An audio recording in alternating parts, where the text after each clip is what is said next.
Very good morning to all, very good afternoon, very good evening, and very good night. In this lecture, we will discuss magnetic field due to a current. तर पहा, आतापर्यंत आपण discuss केलं होतं की ही wire असेल, या वायरमधून current I flow होत असेल तर ही वायर काय करत असते, मॅग्नेटिक फील्ड प्रोड्यूस करते.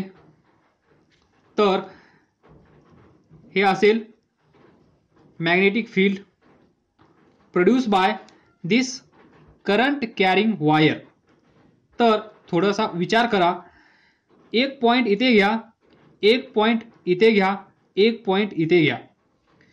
या वायर पासून या पॉइंटचं डिस्टन्स R1, या पॉइंटचं डिस्टन्स R2, या पॉइंटचं डिस्टन्स R3. तर point A, point B, point C. तर लॉजिकली व्यवस्थित विचार करून सांगा, कोणत्या पॉइंटला स्ट्रेंथ ऑफ मॅग्नेटिक फील्ड जास्त असेल. तर सर्वांना असं वाटेल की पॉइंट ए ला मॅग्नेटिक फील्डची स्ट्रेंथ जास्त आहे. तर बरोबर आहे, कारण हा पॉइंट जवळ आहे. ज्याप्रमाणे हा जर मॅग्नेट असेल, या मॅग्नेटच्या जवळ जर आपण आयर्न पार्टिकल ठेवला तर तो अट्रॅक्ट केला जातो. जर हाच आयर्न पार्टिकल आपण या मॅग्नेट पासून एवढा दूर ठेवला तर काय होईल, हा अट्रॅक्ट केला जाणार नाही. म्हणजेच इथे स्ट्रेंथ कमी आहे. बरोबर, या मॅग्नेटची काहीतरी इथे स्ट्रेंथ असेल तर अट्रॅक्ट केला जाईल, पण एक पॉइंट असा येईल की तो आयर्न पार्टिकल इकडे अट्रॅक्ट केला जाणार नाही. म्हणजेच हा पार्टिकल लवकरात लवकर अट्रॅक्ट केला जातो. त्यानंतर याला उशीर लागतो, याला उशीर लागतो, आणि एक वेळ अशी येते की तो पार्टिकल हा बार मॅग्नेट अट्रॅक्ट करू शकत नाही. म्हणजेच या बार मॅग्नेटमुळे क्रिएट झालेलं, प्रोड्यूस झालेलं हे मॅग्नेटिक फील्ड इथे नसेल. म्हणून हा पार्टिकल, हा आयर्न पार्टिकल इथे अट्रॅक्ट केला जाणार नाही. याचा अर्थ काय, तर जो पॉइंट जवळ आहे तिथे स्ट्रेंथ ऑफ मॅग्नेटिक फील्ड जास्त आहे. जसं जसं आपण दूर जात आहोत तसं तसं मॅग्नेटिक फील्डची स्ट्रेंथ कमी होत आहे. तर या पॉइंटला मॅग्नेटिक फील्डची स्ट्रेंथ किती असेल, इथे मॅग्नेटिक फील्ड किती असेल, इथे मॅग्नेटिक फील्ड किती असेल, हे कसं फाइंड करायचं. तर याचं आन्सर आपल्याला दिलं आहे यांनी, बायट सॅवर्ट लॉ. या लॉचा यूज करून आपण या पॉइंटला किती मॅग्नेटिक फील्ड आहे, that is strength of magnetic field at point A, at point B, and similarly at point C, we can find the strength of magnetic field here. तर त्यालाच आपण म्हणतो बायट सॅवर्ट लॉ. तर पहा, एक वायर कन्सिडर करा. ही wire असेल, या वायरचा जो शेप आहे इथे पहा, ही वायर कशी आहे, straight straight current carrying wire. ही पण करंट कॅरिंग वायरच आहे, पण या वायरचा शेप पहा कसा आहे, आर्बिट्ररी शेप. या वायरचा शेप कसा आहे, आर्बिट्ररी शेप. तर असा शेप असेल तर आपण काय करतो, म्हणजे या पॉइंटला आपल्याला मॅग्नेटिक फील्ड फाइंड करायचं आहे. म्हणजेच ही वायर आहे, या वायरमधून करंट फ्लो होत आहे. जसा या वायरमधून करंट फ्लो होईल त्याच वेळेस ही वायर याच्या शेजारी इथे इथे काय करेल, मॅग्नेटिक फील्ड प्रोड्यूस करेल. मग ती मॅग्नेटिक फील्ड प्रोड्यूस करते, हे आपण आजपर्यंत ऐकलं, अभ्यास केला, सर्व झालं. पण त्याची स्ट्रेंथ म्हणजेच मॅग्निट्यूड किती आहे हे दिलं बायट सॅवर्ट लॉनी. तर हा लॉ यूज करून आपण या पॉइंटला किती मॅग्नेटिक फील्ड आहे हे सांगू शकतो. तर कसं असेल पहा, इन शॉर्ट, ही जी वायर आहे या वायरचा छोटासा पार्ट आपण कन्सिडर करणार. दिस पार्ट, हा छोटासा पार्ट कन्सिडर केल्यानंतर हा जो पार्ट असेल त्या पार्टचं नाव याच्यामध्ये असेल करंट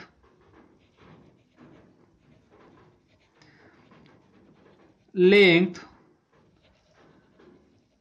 एलिमेंट.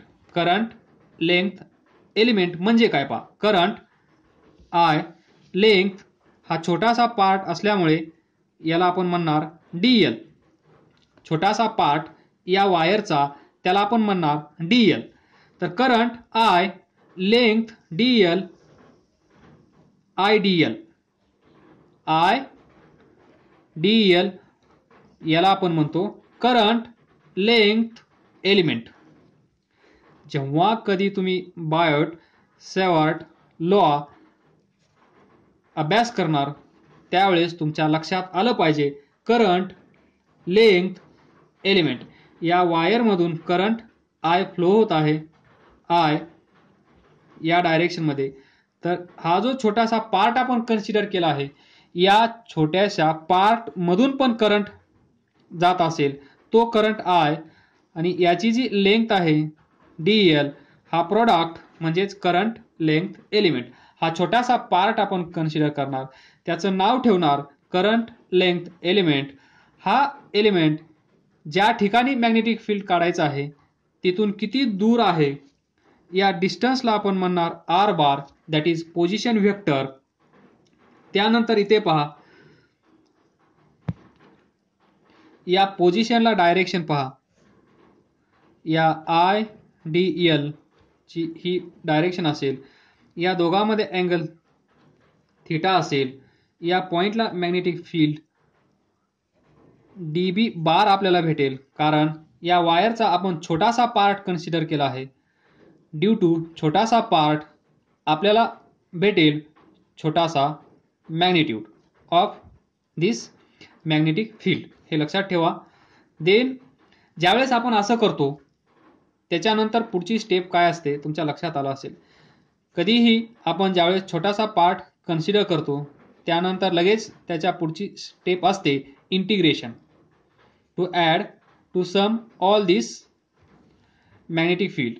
या छोट्याशा पार्टमुळे एवढं मॅग्नेटिक फील्ड होत असेल तर असे पार्ट या वायरमध्ये भरपूर सारे असतील, मग याच्यामुळे मॅग्नेटिक फील्ड, याच्यामुळे मॅग्नेटिक फील्ड, या पार्टमुळे मॅग्नेटिक फील्ड, या पार्टमुळे मॅग्नेटिक फील्ड, या सर्वांमुळे, या सर्व करंट लेंथ एलिमेंटमुळे जे मॅग्नेटिक फील्ड तयार होईल याची आपण काय करतो सम. आणि सम कोणत्या टेक्निकने करत असतो, इंटिग्रेशन. हे सर्वांना माहीत आहे. तर ही आहे छोटीशी procedure to find magnetic field at any point. ज्यावेळेस एखाद्या वायरमधून करंट फ्लो होतो त्यावेळेस ते वायर त्याच्या शेजारी त्या स्पेसमध्ये जवळ मॅग्नेटिक फील्ड तयार करतं. त्या मॅग्नेटिक फील्डची स्ट्रेंथ पॉईंटनुसार चेंज होते. इथे वेगळी असेल, थोडं पुढे गेलो तर अजून वेगळी असेल, अजून थोडं पुढे गेलो तर इथे वेगळी असेल. तर मग इथे किती असेल, इथे किती असेल, इथे किती असेल हे फाइंड करण्यासाठी आपल्याला गरज असते ती फॉर्म्युल्याची. मग हा फॉर्म्युला आपल्याला भेटेल from this Biot Savart law. Now see here, इथे जी डायरेक्शन आहे करंटची, direction of current in this element is in the direction of length vector dl bar. इथे पहा हा जो dl आहे छोटासा dl, याच्यामधून करंटची डायरेक्शन अशी आहे, तर लेंथ व्हेक्टर पण त्याच डायरेक्शनमध्ये कन्सिडर करायचं आहे प्रत्येक वेळेस, that is this is direction of current length element. तर आता आपण फाइंड करूया छोटीशी प्रोसिजर इथे यूज करून. हा छोटासा एलिमेंट आपण कन्सिडर केला आहे, त्याची लेंथ डीएल आहे, याच्यातून करंट आय जात आहे, तर करंट लेंथ एलिमेंट आयडीएल झाला. या आयडीएल मुळे इथे मॅग्नेटिक फील्ड असेल डीबी बार. तर Biot Savart law we can write dB bar at point P, dB bar at point P. इथे मॅग्नेटिक फील्ड किती असेल, आणि हे भेटतं आपल्याला is equal to mu naught divided by 4 pi into I D L sine theta divided by R square. लक्षात ठेवा, mu naught upon 4 पाय हे कॉन्स्टंट असेल. हा असाच्या असा लक्षात ठेवायचा आहे. आय डी एल काय आहे, करंट लेंथ एलिमेंट बरोबर. साइन थीटा काय आहे, angle between this and this. R is position vector. हा करंट लेंथ एलिमेंट ज्या पॉइंटला आपल्याला मॅग्नेटिक फील्ड फाइंड करायचं आहे त्या पॉइंट पासून हा एलिमेंट किती दूर आहे ते डिस्टन्स म्हणजे आर, त्याचा स्क्वेअर. तर एवढं सारं आपल्याकडे अवेलेबल असेल तर आपण ड्यू टू दिस छोटासा एलिमेंट वी कॅन फाइंड छोटासा magnetic field at point P. Then we can use integration technique to add all magnetic fields produced due to this element, due to this element, due to this element and all elements.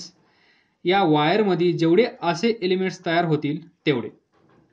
तर मग आपल्याला काय करावं लागेल, इथे theta where theta is angle between direction of dr bar dl bar याची direction and this position vector r bar, this r bar and this direction, या दोघांमधला अँगल असेल थीटा. त्यानंतर mu naught. What is mu naught? Mu naught म्हणजे तर पहा, electric field. Electric फील्डमध्ये आपण एप्सिलॉन नॉट हा यूज केला. याचा अर्थ काय होता, परमिटिव्हिटी ऑफ फ्री स्पेस. तर इथे चेंज काहीच करायचं नाही, याला फक्त असं म्हणायचं परमिएबिलिटी ऑफ फ्री स्पेस. इथे परमिटिव्हिटी, इथे परमिएबिलिटी ऑफ फ्री स्पेस बरोबर. त्यानंतर अजून एक गोष्ट लक्षात ठेवा, mu naught is equal to 4 pi into 10⁻⁻⁷ tesla metre per ampere. याची व्हॅल्यू म्हणजे कॅल्क्युलेशन करत असताना म्यू नॉट ची व्हॅल्यू ही तुम्ही इथे ठेवली, 4 पाय कॅन्सल होईल आणि 10⁻⁷ एवढंच शिल्लक राहील. 10⁻⁷ I D L sine theta divided by R square. नेहमी याच्यावरचा प्रॉब्लेम आल्यानंतर असंच घडत असेल, असंच घडणार. त्यामुळे म्यू नॉटची व्हॅल्यू लक्षात ठेवा, 4 pi into 10⁻⁷ tesla metre per ampere. Then direction of, इथे जे मॅग्नेटिक फील्ड आपण फाइंड केलं आहे त्याची डायरेक्शन काय असेल, direction of this magnetic field ही कशी भेटेल आपल्याला. One can use cross product this A bar B bar, this angle theta. काय करतो आपण, ए क्रॉस बी बरोबर, ए ला पॅरलल अशा प्रकारे, आणि त्यानंतर ए क्रॉस बी बरोबर.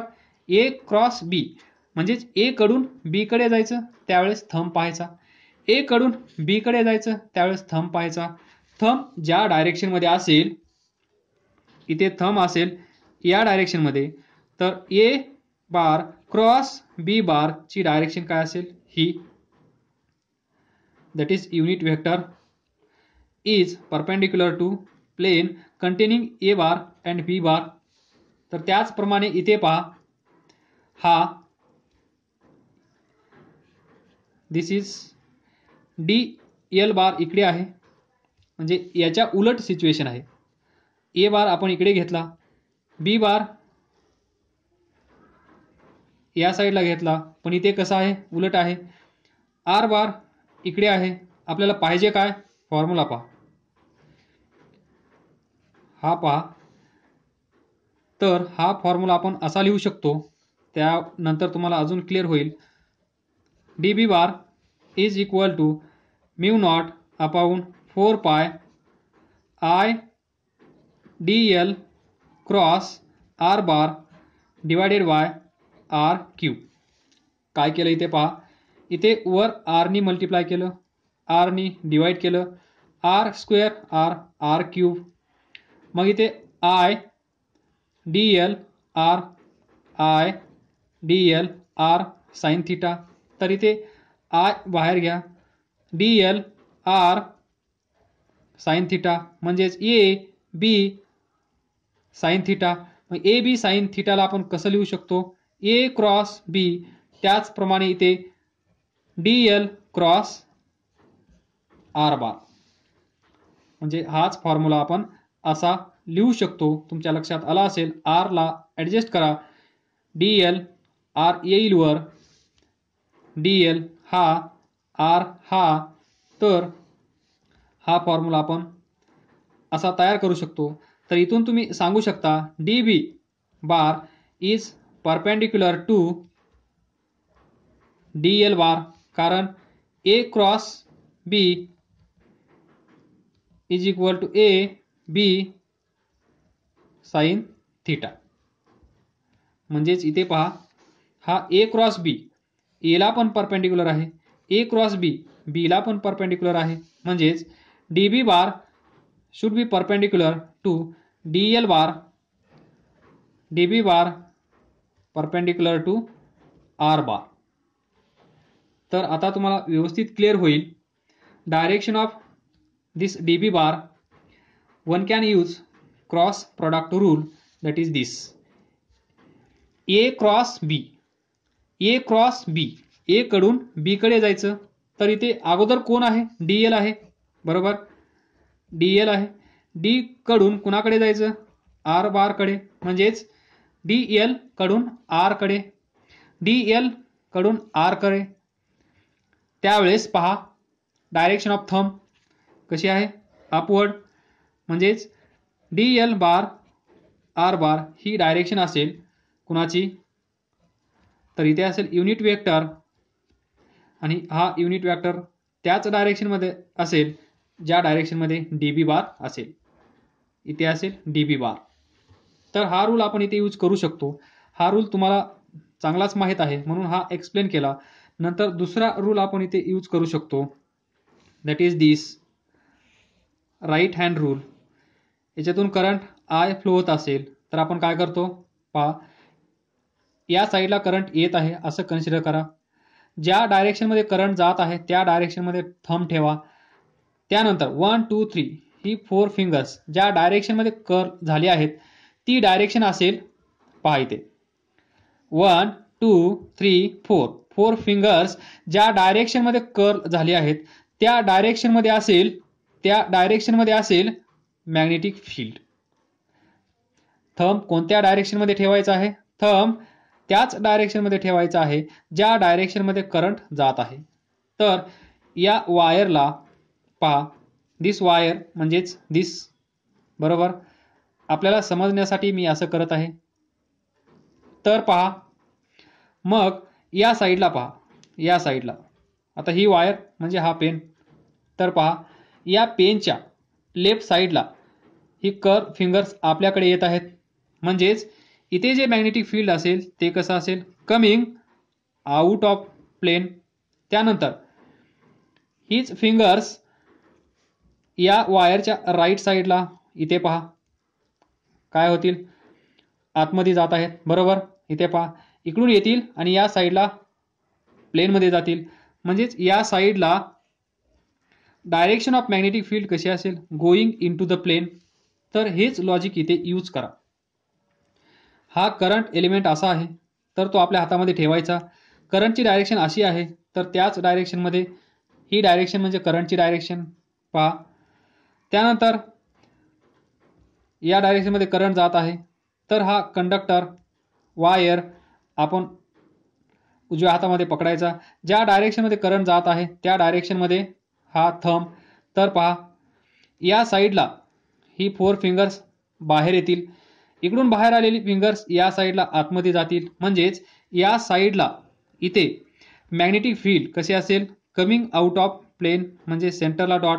या साईडला म्हणजे इथे ज्या ठिकाणी आपण मॅग्नेटिक फील्ड फाइंड केला आहे त्या ठिकाणी डायरेक्शन कशी असेल, going into the plane. बरोबर. असं आपण by using right hand rule direction decide करू शकतो, डायरेक्शन डिटरमाइन करू शकतो of this magnetic field. Otherwise one can use this cross product rule, both we can use. Then we get this one more form of Biot-Savart law. तर mu naught तुम्हाला समजलं, permeability of free space, 4 pi constant, I current through this conductor, current through this wire, DL bar जो छोटासा part आपण consider केला तो DL bar cross R bar position vector. ज्यावेळेस इथे आर बार असेल त्यावेळेस इथे आर क्यूब असेल, ज्यावेळेस इथे आर नसेल त्यावेळेस इथे आर स्क्वेअर असेल दिस. आणि ते स्क्वेअर असल्यामुळे आपण याला म्हणू शकतो, हाच लॉ यालाच आपण इनवर्स